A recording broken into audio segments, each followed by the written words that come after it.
एक गांव में अंधे पति पत्नी रहते थे। इनके यहाँ एक सुंदर बेटा पैदा हुआ, पर वो अंधा नहीं था। एक बार पत्नी रोटी बना रही थी। उस समय बिल्ली रसोई में घुसकर बनाई रोटियां खा गई।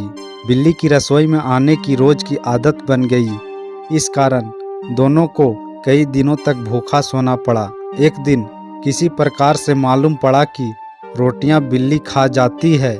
पत्नी जब रोटी बनाती उस समय पति दरवाजे के पास बांस का फटका लेकर जमीन पर पटकता। इससे बिल्ली का आना बंद हो गया।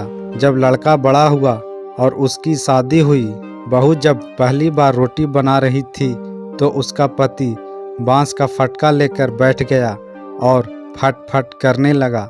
कई दिन बीत जाने के बाद पत्नी ने उससे पूछा कि तुम रोज रसोई के दरवाजे पर बैठकर बांस का फटका क्यों पीटते हो? पति ने जवाब दिया कि ये हमारे घर की रिवाज है, इसलिए मैं ऐसा कर रहा हूँ।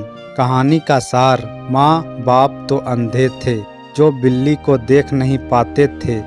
उनकी मजबूरी थी, इसलिए फटका लगाते थे।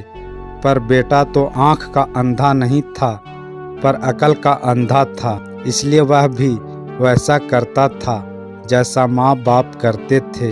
ऐसी ही दशा आज के अपने समाज की है। पहले शिक्षा का अभाव था, इसलिए पाखंडी लोग, जिनका स्वयं का भला हो रहा था, पाखंडवादी मूल्यों को अपनाया और फैलाया। लेकिन आज पढ़ लिख कर शिक्षित होने के बाद भी अपने समाज के लोग उन्हीं पाखंडपूर्ण परंपराओं में जीवन जी रहे हैं। ऐसे समाज व व्यक्तियों को आँख का अंधा कहा जाता है।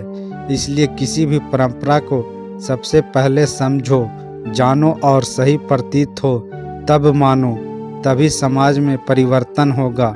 दोस्तों, इस कहानी से अगर आपको थोड़ी सी भी जानकारी मिली हो तो लाइक करें, चैनल को सब्सक्राइब करें। तब तक के लिए धन्यवाद।